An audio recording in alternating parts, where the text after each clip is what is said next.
Hello, and hello everybody. Welcome back for another episode, If Not Now Wen. In today's show, I am super excited to welcome my friend Jennifer Sethre. As a successful and serious entrepreneur, she loves business. From building business from ground up to scaling the operation across the globe to managing and operate two public companies globally, she loved it all. Jennifer is magic in creating partnership. She collaborated with big names such as Apple, Gates Foundation, Goodwill, just to name a few. Today, Jennifer is the founder and CEO of Intry and AntiBias Tech, a revolutionary HR tech startup. Because she's done it all and done it so many times, today she has been featured on CNBC, NBC, Yahoo Finance, Austin Statesman, Austin 50 tech company to watch, Silicon Valley Review, wow, so many, Award 40 under 40, and it's part of a Forbes Women. With that, my friend, I am so beyond excited. Please join me to welcome my friend Jennifer to the show. Well, thank you so much, Jennifer, for coming all the way here to join us on the show. So tell us, how does all the magic begin for you?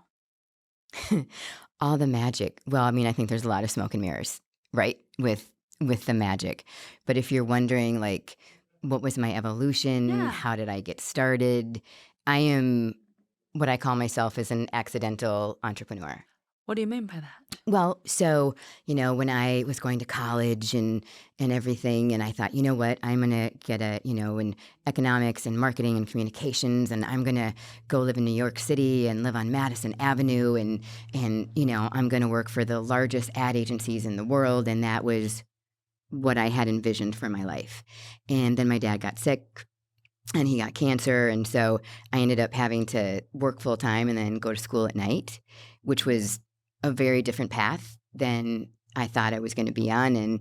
And at that time, it wouldn't happen today, but when my dad's company found out he got cancer, they fired him.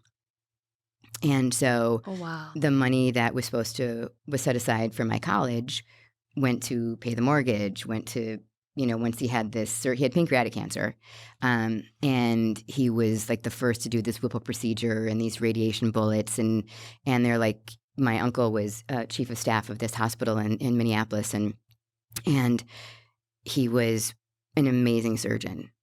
And he and a couple other surgeons, Dr. Benjamin and Dr. Young, literally saved my dad's life. But my dad's spirit is what saved him, and his personal courage. And he lived for 7 years, which, I mean, that's unheard of. We're not going to say exactly when, but it was a hot minute ago.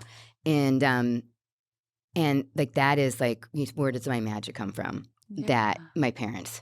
How was that experience shape you as who you are? In every way. I mean, I think that I was super fortunate to have the best parents you could ask for. I was raised with no limitations, that I could do anything, I could be anything, I could think anything, I could say anything within reason. And I definitely colored outside those lines on more than one occasion. Usually, like, when my parents were having a cocktail party or something, I'd be like, so, hey, I'd like to interject in this conversation. And they would just be like, okay. Like, we're apologizing in advance for whatever Jennifer's about to say, right? And but that gave me such a great foundation to ask questions, and they didn't treat me like a kid. I mean, occasionally, right? But like, I was allowed to engage in these adult conversations, which were so empowering. But circling back to the original question, where'd my magic come from? My dad was diagnosed with cancer. I went from being a teenager to an adult. And my mom, who is one of the strongest people I know, she kind of just froze. And then my sister was living in Hong Kong, teaching at the international school, and I became a parent. I became an adult. So working with the doctors and coordinating chemotherapy and what were the next steps, and I was 18.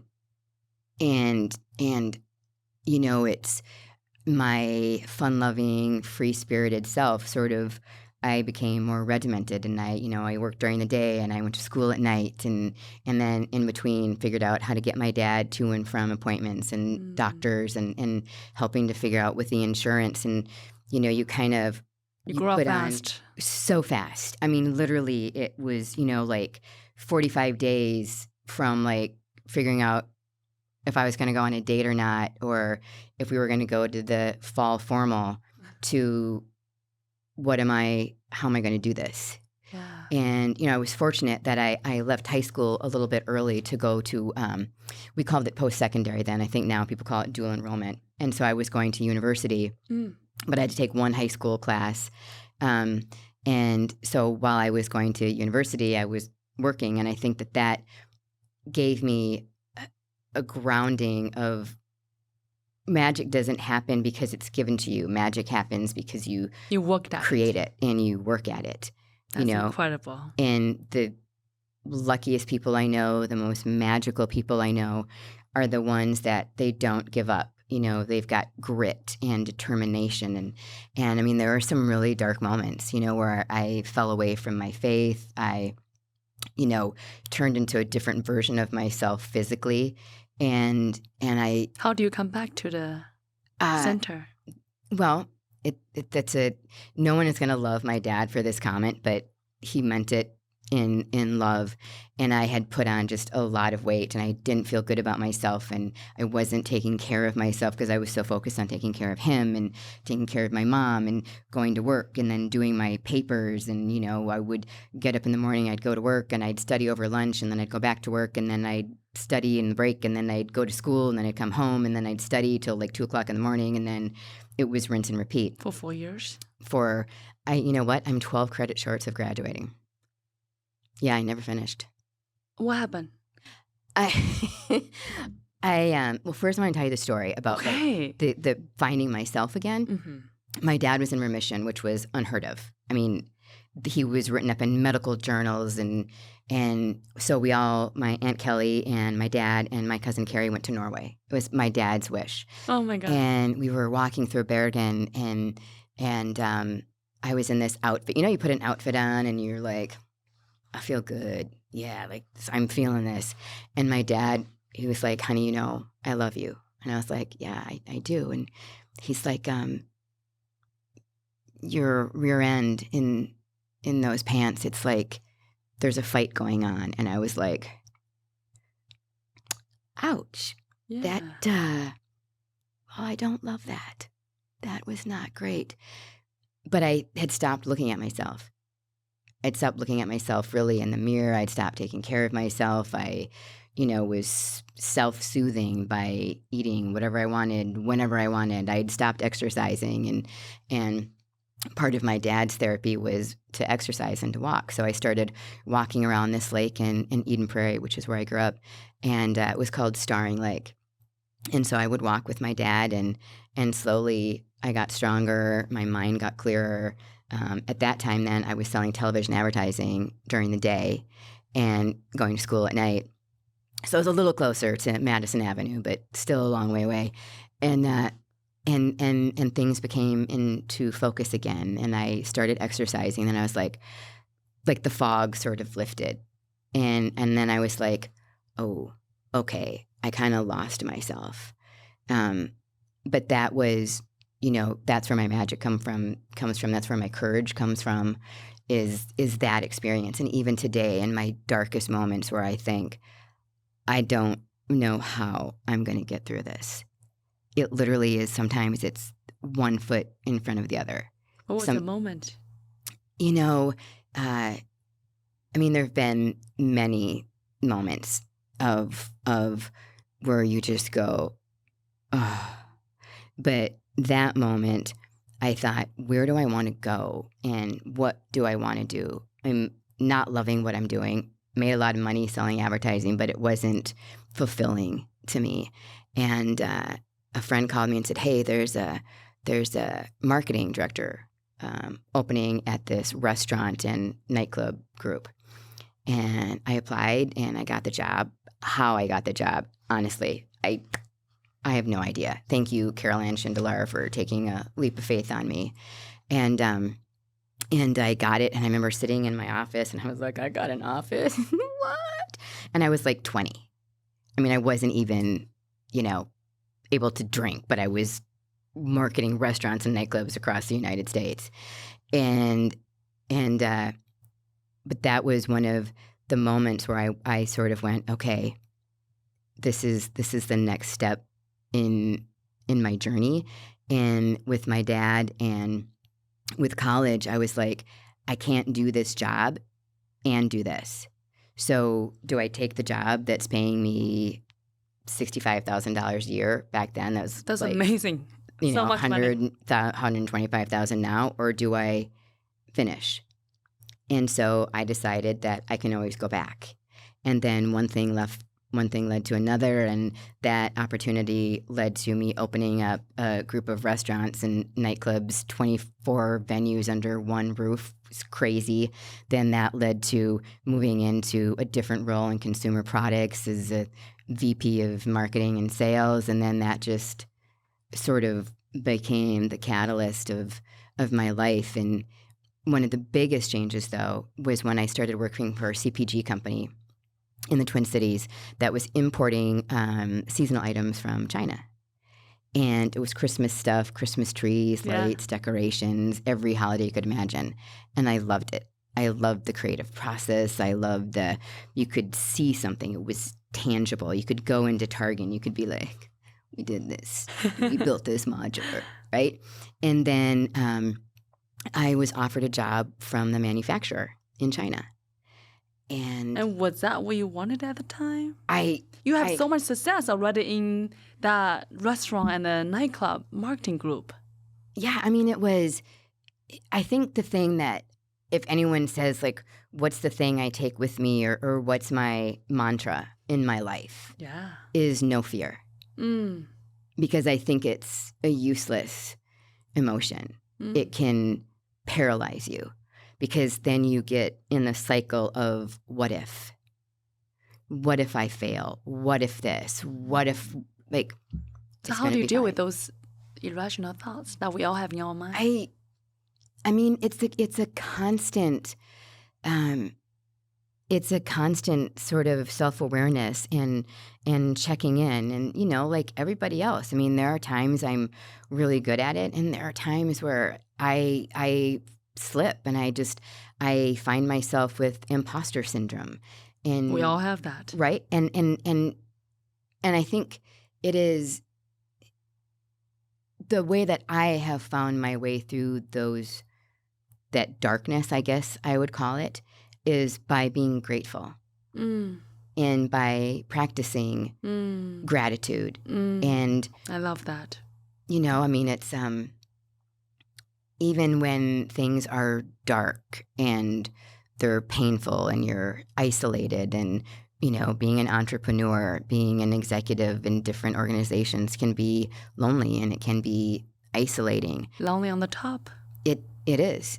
It's incredibly lonely, and you have to make the hard decisions, even when sometimes those decisions are going to impact people. They're going to impact people's ability to pay their mortgage or their rent, or they're going to lose their health insurance.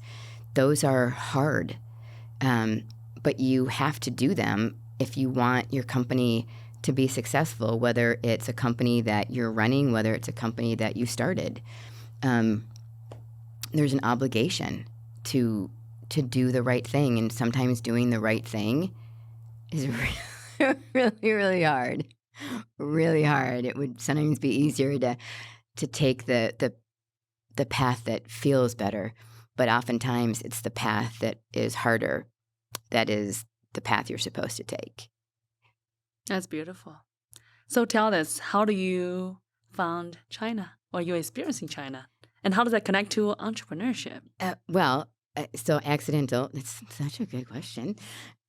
So I went to I started as a vice president of global sales, and then about a year later, they promoted me to president of the entire organization, and I was really one of the first people to work in China. I was almost always the only woman at the table.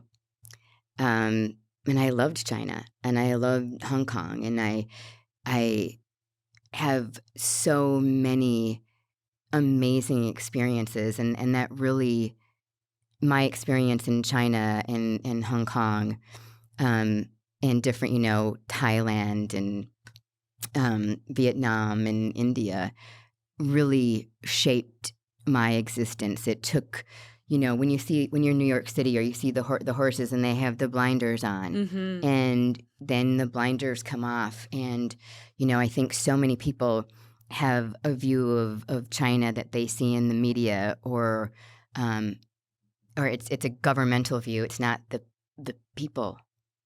I have never met so many people of one nationality that were kind and gracious and opened their doors.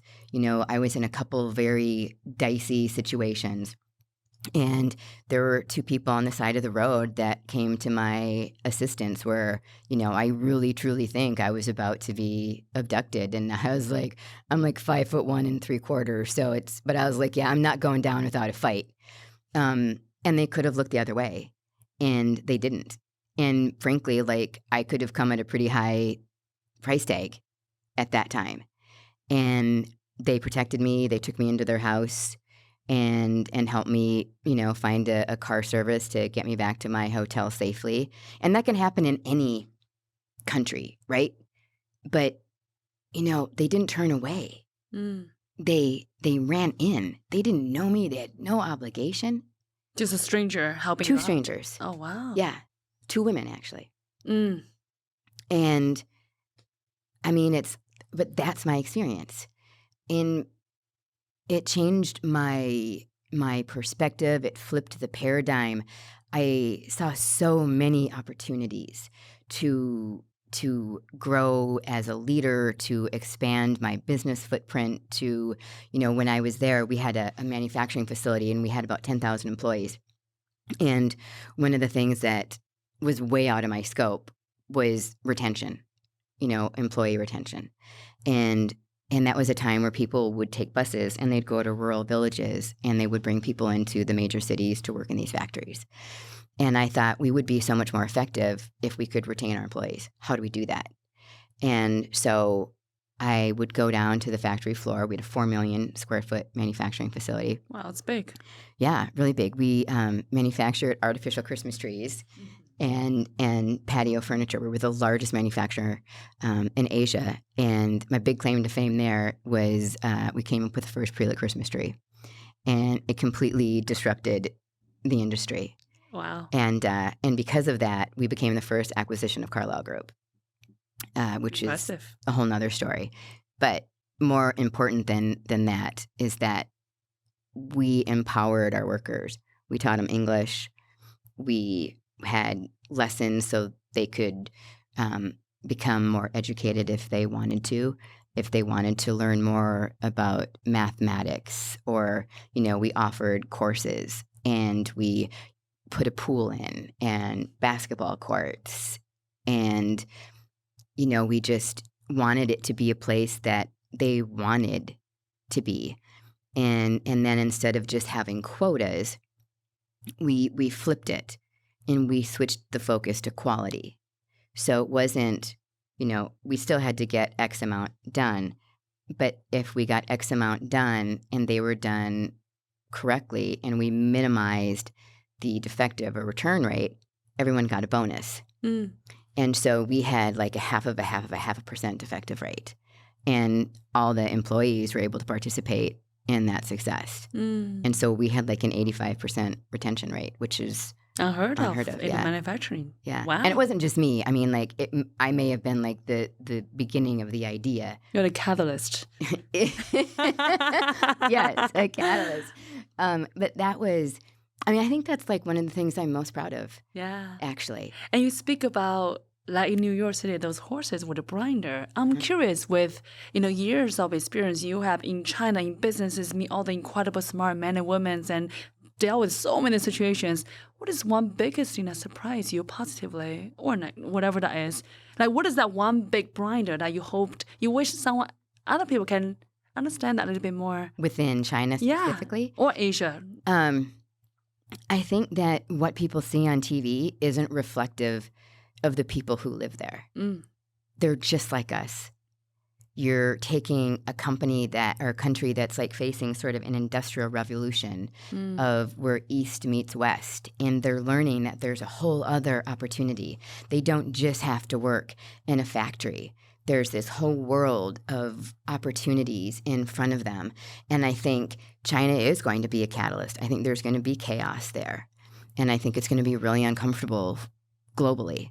But for the people of China, the people that I hold very close, wow, a little teary, that will see them, when those students walked around and they had papers and they were using physics to communicate the challenges that they were facing a year ago. Enormous courage.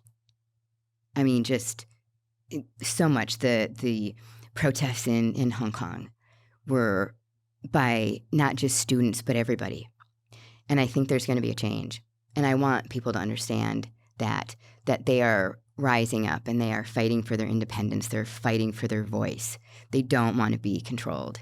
And I think us as Americans and global citizens have a responsibility to help lift them up and not just think that, they're trying to steal all of our ideas. They're trying to, that might be some bad people, and they might be some bad people in leadership, for sure.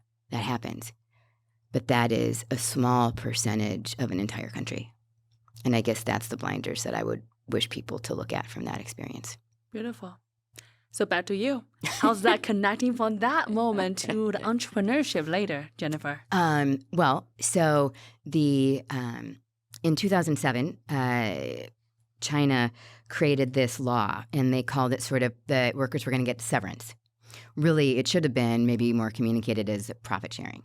But so for every year that a worker was there, they would get 1 month's severance. And because our company had been around for over 18 years, and we had at that time 72% retention rate going back. At the end, it was 85, but the delta between that was maybe 3 years when we implemented the program. And the Carlyle Group essentially decided that it was going to be not affordable. So they put the company into receivership. Even though we were super successful, we were into receivership. We found out the day after Thanksgiving. And they closed the company? Well, they gave the executives 30 days to find an alternative. Okay. And on December 27th, we had found an investor that was going to put the money in. And then at the last minute, they pulled out on New Year's Eve. Why? They just decided that it was going to be too big of a risk. And we found out at the last minute that the Carlyle Group had leveraged the factory and the land as an asset. So what we would have been buying was the business, but eventually we'd have to relocate. Mm-hmm. And that was going to be cost prohibitive. Mm-hmm. So was that shocking to you? Yeah. How successful the business is, you the one that creates such a success, and how the fan, as you mentioned, and suddenly everything halt to a cease. Yeah, it was devastating. And how do you take that? I started a company the next day. The next day? Yeah, I took the core members of my team, the core members from my factory and product development, and I negotiated a deal to go into the factory and buy all of our product development. And I submitted a bid to buy all of the brands that we had created. We didn't successfully bid that. We didn't get that, but we were able to get all the product development. Okay. And interesting story, actually. When we went into the factory with this big lorry, truck, this huge truck, and there was a representative trying to get the workers to unionize, and they tried to lock us in this office and physically restrain us. And Why? You... because they thought we were stealing from the workers. Oh, but you say you purchased from them. Yes. But, imagine they've just been told the factory's shutting down. And they see us going with this big truck, loading it up. They don't have any context of what's happening. And so they literally tried to, take us hostage. How would you communicate with them? Well, we had some of our people with us, and there's a gentleman named Ben Gao who was one of the people that took me up on the offer to learn how to speak English. And he learned it so fast that we promoted him into product. And so he was, maybe 30% fluent in English. So there was a lot of, and I can't speak it, but I understand, which is crazy. Wow. Chinese? Yeah, don't test me now because it's been a long time. But it was sort of like my secret weapon in negotiations, especially when we'd have to negotiate with local and regional government officials. I'm like, yeah, that's not what you said. This is what you said, and this is what we agreed to. So we're not taking a 21% increase again because you said this is going to be good for this many years. So thanks, but no, separate conversation. Anyway, so Ben, this union organizer was really coming at me, and everyone was sort of paralyzed. And I was like, bite me, blank, blank. And I took this huge shelving unit and I pushed him down, and I pushed the shelving unit on top of him. And I was like, don't do that. Like, you don't. No, we're not doing that. And so then, Were you not afraid that moment? I wasn't afraid until we got back into Hong Kong. Because the adrenaline rush, I thought of my family, I thought of my kids, I thought of my employees that I had just convinced to not take any income until we got sales. And that's a day two of your company established, right? So we established it officially on the 1st, but everything was closed, so we couldn't, get it done for a couple of days later. But January 2nd, I was on an airplane to Hong Kong with my team. Wow. Yeah, so that's why I call myself an accidental entrepreneur, because it wasn't planned. So almost hypothetically, if the previous company did not have that accident, you might be a different path today. Yeah. Oh, yeah, for sure. Wow. Definitely. So now starting your own company, going to hot. Coming hot, I'm curious, do you have any anticipation about what's going to happen in terms of entrepreneurship journey, or is everything go according to plan? Oh. What was something that surprised you the most? How hard it was. It's easy to say, well, I'm going to just start a company. Like, that's just what we're going to do, right? But then you do it and you're like, oh, okay. So I took for granted all of my account managers who had to fill out the retail documents, and we had to come up with the cube, and we had to come up with names, and we had to come up with codes, and we had to get UPC codes, and I was sort of living in the glass tower, and I could just delegate that. But now there's only 4 of us, and we have to do it. Oh, wow. And that's so much. Oh my God, it was so much. I can't even believe that we did it. It was unbelievable. But I will say that, my team and the retailers that took a chance on us, Home Depot, Walmart, Canadian Tire, Menards, Orchard Supply, they had trust in us. We didn't have a factory. We had to find a factory to produce our product. And so, we became QC, product development, sales, marketing, shipping, everything. It was crazy. And you'd have to bring your product and do this product line review. And so we'd have to set up our product, and then you'd have to take it down. And I'm like, oh my God, on the streets of Shenzhen, with like a cart pushing our product, it was crazy. But it's like what I said earlier, it's no fear. What's the worst that can happen? You fail. And you're not afraid of failing? No. I think what's worse than failing is not trying. I love that. That would be worse. It's like when I tell my team in any company that I've been in, the only decision is the decision you're not making. It's a bad decision. That's so Because you can come back from almost any bad decision. Mostly, right? Indecision, it is a decision. Yeah. That's beautiful said. Wow. So, yeah. But we did it. So tell us what happened after that. So we did that for a couple years, and we, grew the business pretty rapidly. And then we were acquired by one of our competitors, a publicly traded company. Congratulations. Thank you, on the Hang Seng. And so I went to run that company. Hated it. Really. What part? I mean, really all of it. Got it. It was the CEO and chairman of that company, really brilliant guy, but had really sort of lost touch with how business is done now. How it was done 5 years ago, 10 years ago at that time was vastly different, and how it was changing and evolving, and being vertically integrated was almost against you because you couldn't bid anything out. You couldn't have cost savings.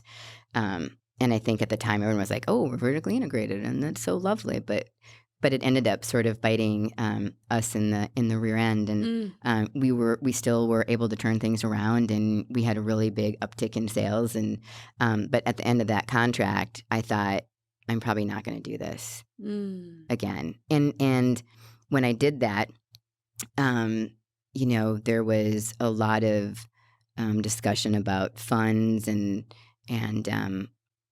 he was going through a difficult time, even though he was a very, very, very, very wealthy man. And I think actually I'm not going to share that story because no problem. I'm like, that's so juicy. I really want to share it, but probably not the wisest For the choice.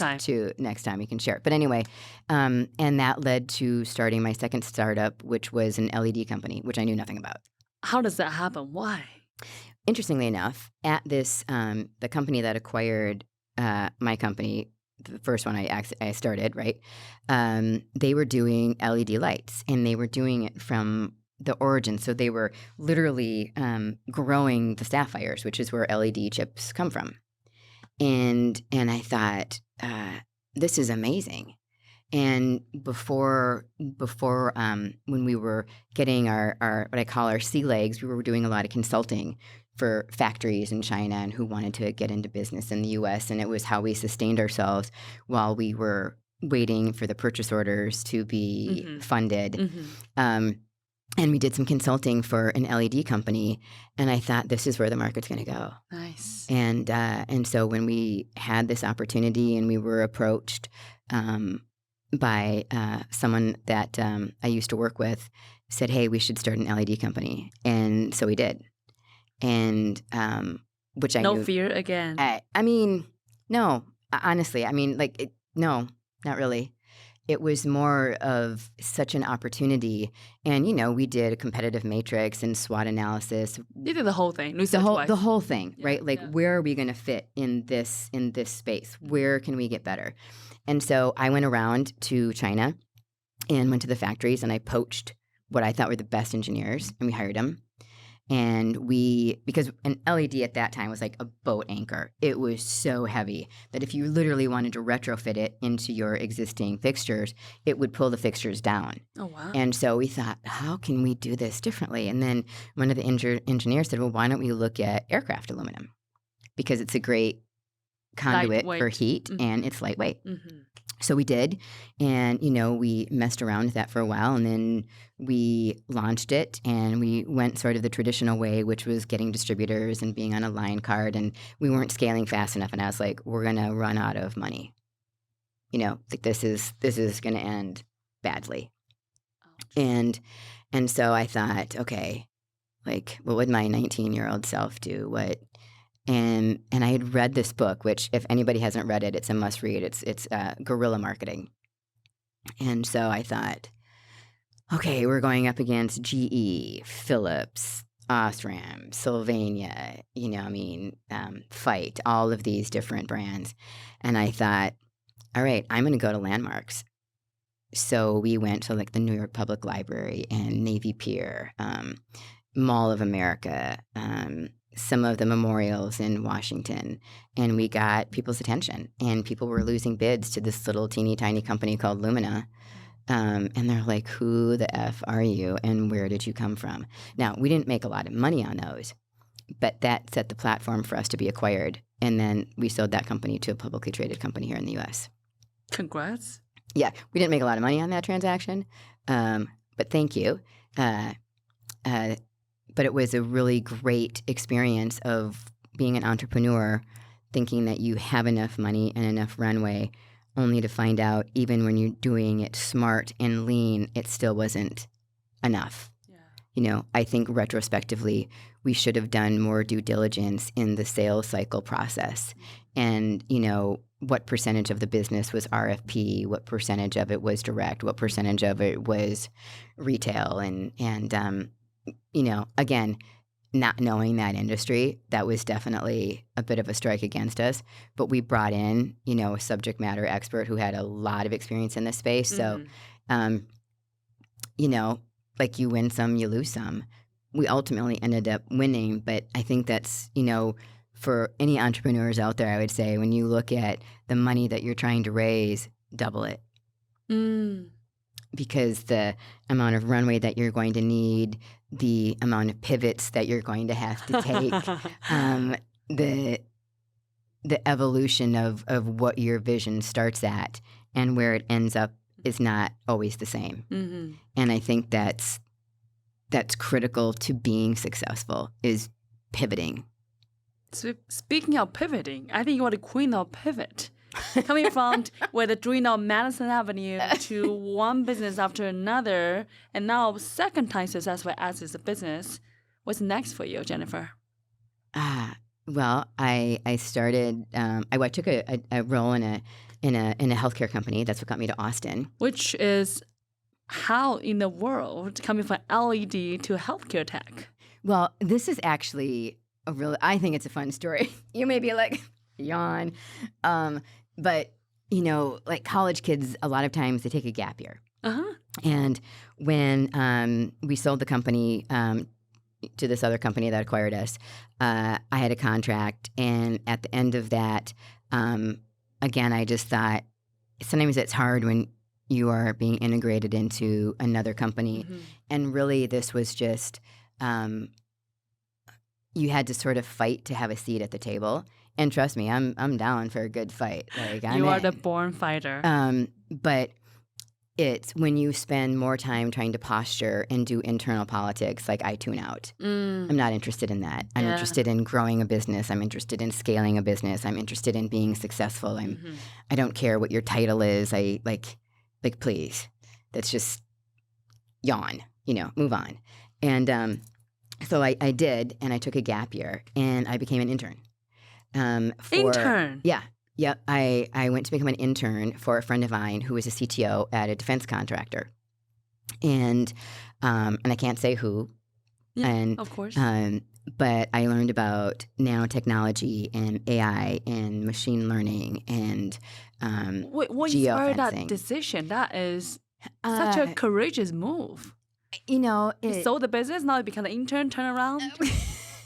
Well, I mean, I had a non-compete that was tighter than Fort Knox. So I couldn't go back into the industry that I had spent so much time in it. And note to self, anybody who's negotiating a non-compete, make sure you have a really good lawyer first look at it, because there was one line in there that didn't just keep me out of the lighting business. It kept me out of the consumer products business. Oh, that's why you had to turn 360 from all the manufacturing consumer product to now let's look at the tech. Yeah. Well, I mean, there were I could have gone to sell Barbies. There were, there was a little wiggle room. But I thought, what a gift. I was going to say, it sounds like you have a completely different trajectory because of that. Yeah. And I loved it. I wasn't responsible for anything.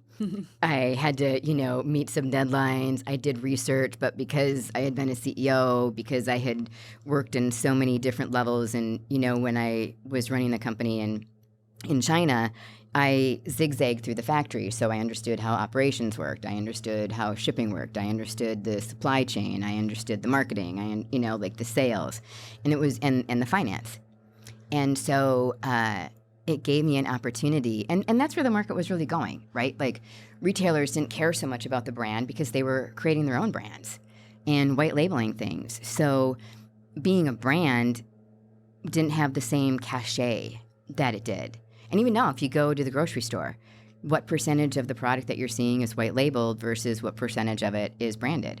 It's almost like 30% white label. And I think that's going to continue to happen because brands have more expensive. They have advertising. They have to pay for shelf space. It's a different model, and it's getting harder and harder. But with technology, I thought, oh, this is really juicy. And I have nothing to lose and everything to gain by just jumping into the deep end. And I found out that I loved it. I found out I was a terrible coder. But I could understand it enough to be dangerous. I understood how people were building out stacks. I understood how it can be used for good and how it can be used for bad. And, about antennas and nanotechnology and how you can build something really powerful in this little teeny tiny package. And just like you. Thank you. Small but mighty. Small but mighty. That's funny. When I was in fourth grade, Mr. McGrail's class, who I loved him. Teachers are like my unsung heroes. Oh. And in Mr. McGrail's fourth grade class, I was like literally the littlest one in the class. And we had to get something off the top shelf, and he had left the classroom to do something. And I was like, Shorty to the rescue or whatever. And I was like, my daughter calls me like a spider monkey. So I was like a spider monkey, and I like climbed up to the top of this thing, and I took it out, and he came back, and he goes, who? And I was like, I didn't. He's like, how did you get that? I'm like, well, I just climbed up. And he was like, thanks for getting that, but maybe next time I just grab the ladder or something. You could have gotten hurt. And I was like, but I didn't. And I mean, that's sort of a mantra. Like, I didn't get hurt. I could have, but I didn't. And there are times that, you do get hurt in this process, right? Not in school, anybody, just, Yeah. But I think, that's like, yeah. That's incredible. I felt like you always have the courage to choose to see the bright side in whatever thing you do. When my dad, I mentioned him earlier, when he was dying, I talked to him every day. Oh. And he was just my best friend and my biggest cheerleader. And when I flew out a couple weeks before he passed away, and, he had become very emaciated, right? But we were cuddling, and I was like, Daddy, what, how do you keep going? How do you fight every day? And he's like, well, I make a choice. Every day I wake up, I see the sunrise, I feel grateful. And every night I see the sunset, I lived another day. I got to live with the love of my life. And so beautiful. And so, I guess that's where it's at for me, is that I can make a choice. And even when things are really shitty, and I have been through some many, many, many terrible, shitty experiences. I made a lot of money, I've lost a lot of money, and everything in between. But the thing is that you get a choice. We all get a choice. We can either choose to see the glass as half full. Doesn't mean we need to be taken advantage of. Doesn't mean we're not observant and blind. But it means that you can feel grateful for the things that you have, not the things that you don't have. And, I think we live on a ranch, and that keeps me really grounded. The fixing fences and feeding the chickens and, grooming the horses and cleaning the stalls and all the minutia that goes with that is my centering space. It's like my moment where I can turn my brain off and it can problem solve, and it brings me joy. And I think everyone in their life, even when you're sad and even when times are hard, there's one thing that can bring you joy. Maybe it's just the sunrise. Maybe it's the breeze. Maybe it's how the grass feels underneath your feet. Maybe it's a cool sip of water. Maybe someone smiles at you and you didn't feel seen. I mean, I certainly have not felt seen in my life. Why do you say that? You have been so successful, and I imagine you are the center of attention wherever you go. Not in a bad way, but you are the one that bring the catalyst in every scenario. So why do you say that? Well, I mean, I think it's easy to look at me and think that. And I certainly sometimes look at people and I think that, but certainly I felt invisible. I felt invisible with friends at times. I felt invisible with colleagues, with children. Your children can make you feel invisible. They are the great equalizer of things when you think, I got this. Yeah. Did you just see this thing that I just did? And your kids are like, yeah, so.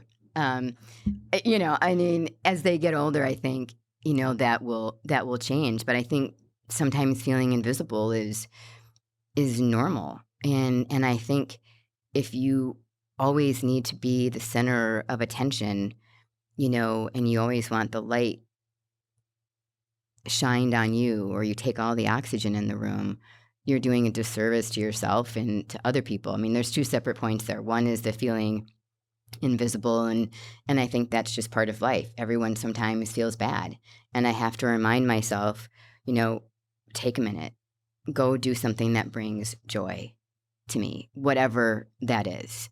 And the not sucking all the oxygen out of the room when you're a leader. I am actually very shy.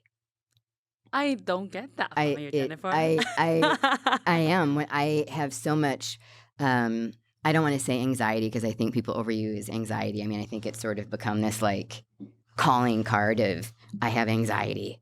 Okay, everybody has a little bit of anxiety. We all have that, yeah. But I think, we have a mutual friend, Linda, and Linda's like, you have to come. I'm like, oh, I don't know these people. I don't what.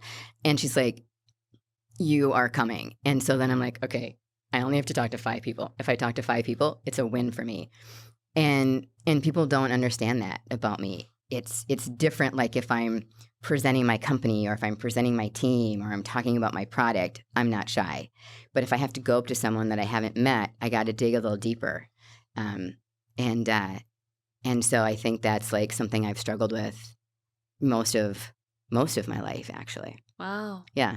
And when I'm with people that I know, and with my village, yeah, I'm super fun. I will be the catalyst. I'll be like, hey, there's an empty table over there. No one's dancing. And we'll just see what happens, But that's different than being dropped in a room of people where you have to network and you have to tell your story. I'm great at telling other people's story, but telling my story has always been a challenge.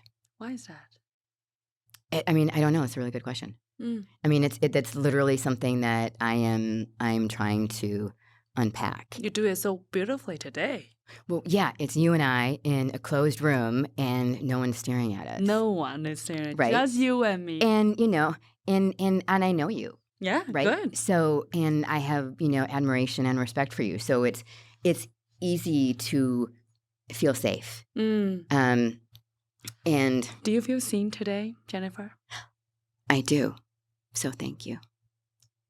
I'm curious because one thing that is very strike me, what inspired me so much about you is on one hand, you are this super ultra success, global CEO and just done everything under the sun and can go to every table, have a seat on the table and crushing any conversation. And on the other end, you are extremely grounded, connect to the joy, connect to what really bring you light. And I just felt you have such an incredible balance about you. And I cannot imagine you say you are not, you find it difficult to talk because every time I see you, you're always this, almost like I imagine like a light in the room. You're always this light that gravitate people to you. That is so nice. And I imagine you really, maybe because what your own experience, so you go out of your way to make sure everyone feel inclusive, everyone feel connected, everyone feel seen. And I think that's one of your magic gift. Thank you. That is, I hope so. I mean, I want people to feel seen and heard and listened to. You know, That's how I felt when I first met you. Really? That's Yeah. so nice. That's what made an impression of you. And I thought, I need to talk to Jennifer. Oh, that's really nice. Thank you. I think it takes tremendous courage to turn our pain into a gift, to bring people forward, bring that unity and connection forward. Well, life is short. I love that. You know, and I think, you know, losing my dad at such a young age, you know, I was dealing with things that other people couldn't fathom. Yeah, you know, you're 19. And my parents were unifiers, and they, you know, one of my most favorite things of my childhood memory of, and what I pay it forward as an adult, is that both sets of grandparents, when I was little, would always set an extra place at the dinner table. Mm-hmm. And I was like, well, why are you doing that? And both, you know, different parts of Minnesota, which is where I'm from, but the same answer. And they both said that, well, that's for the friends we haven't met yet. Oh, that was the sweetest thing I ever heard. Yeah, and my parents carried that on, and I carried on, because we become, I think, so closed to people and allowing people in our lives, you know, on a personal level. And, you know, I think that I've had friends who have had so much and lost so much, and I personally have had so much and lost so much, and got it back, right? But it's humbling. And, you know, I've had to ask for help, and knowing that, you know, in the old days, people would put a candle in their window. Okay. And we do that. And that's for the people walking by, knowing that your home is a safe home and they can come knock on the door. Oh. And I think that's how I want my life to be. That's how I want my businesses to be. It's companies that they can always knock on the door and they're going to be heard. And I think that's beautiful. That's so important. That's so beautiful. So what do you want to leave on this planet? One day when we're all long gone, when people think about Jennifer, what do you want people to remember you by? I think that I was kind. You know? You are? I think that's like, if that's it, that's perfect. And that I leave behind a family and children that are good people. I know your daughter and your son are extremely proud of you. Are you proud of yourself, Jennifer? I am. Yeah, I am. I had good role models. You know, today, you just seem like such a warrior. Maybe that's just how, you know, maybe outside world perceive you. I'm curious, do you see that about yourself? And what do you think is your superpower? I mean, yes, I am for sure a warrior. And the one thing about being a warrior is that you have to know when to put your shield down. And when it's not a fight. Is it hard? Yeah. You know, I mean, I became a warrior at 18. You know, I fought for my dad. I fought for our family. I fought for his life, you know. And it's hard when you are so young and, you know, having to fight health insurance and you know, I drove down to the company that fired him and I was like, I just want you to know what you did. And I'm never going to forget. And you know what? Like, you don't have to answer to me, but you're going to have to answer to God for that one. So you should think about it. I mean, I was 18. I mean, how ballsy to do that. I came back and told my dad, and he was like, I thought he was going to be mad at me. And he goes, thank you. And he's so proud of you. Yeah, I can feel him. Yeah. And my mom. They're both passed now. Oh. But what do I hope for the future? I think to just do more of the same. To create change and build companies and expand companies and create opportunities and you know, bring in people for different opportunities. You know, one thing I wanted to share with you that it was a really hard lesson for me, and it was pretty recent. I had brought this person in who at the time was homeless and living out of his car, but really brilliant. And I didn't have money to give him a full-time job, but I'm like, this could be an internship, and this is what I could pay you, and he agreed to it. And then about six months later, a process server came to the ranch, and he was suing me. Yeah, really shocking. So shocking. And even with, an NDA and an agreement in place, and when I read what he wrote, I was like, that's bullshit. So people take advantage of your kindness. They can. But what could have made me really hard and really angry was when I really took a step back and I looked at all of the contributions that he made. Why I think he did it was because he didn't feel seen. So for me, wanting to make people feel seen, when I went back and I was going through all of the emails and all of the content, I think there was a lot of things that got missed because I was so busy and there were so many moving parts. And I gave him hope, and then I kind of took a little bit away. And so I think, he did that in anger, and we eventually figured out what was fair for both of us. But the lesson to me there was you can do good and bad things can happen from it. Also, what's the part that you have to own? And sometimes, it's not, you don't have anything to own. Sometimes it's just a person's just being a jerk and trying to take advantage of you. And sometimes that happens. In this particular case, there was a thread of truth in that. And it made me uncomfortable when I had to peel it back and look at it and be like, yeah, I mean, he didn't deserve this big ask, but he deserved this piece. I think it's incredible. Not only you have such a courage to face in the outside world, but at times when a call, you also have a courage to looking inwards. And I think that mutual respect, that ability to look inward to see what is fair, what is not, and see how can we learn from that. That is one of your superpower. So you can continue to grow, and pivot, that and be would that be catalyst. My superpower, right? Is to constantly change and evolve and own the good things about yourself and look at the things that maybe make you feel uncomfortable. And why do they make you feel uncomfortable? And because the only way that we can nurture and mentor people to take our place is by doing that. Like my daughter hates when I say this, but like I oftentimes think of myself as the smartest dumb person in the room because I like to surround myself with people who I think are smarter than I am and who want my job. That's how I constantly am learning about new things. And I love it. It's energizing. It's beautiful. It's humbling at times, let me tell you. But yeah.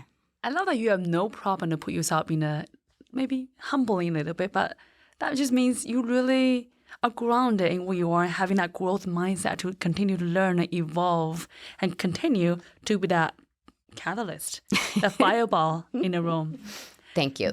What is one wisdom you wish you part with your daughter or son or any other, people who are listening along your, decades of experience in businesses? Like you said, you win some, you lose some, and everything in between. What is one piece of wisdom you wish everyone can take from your experience?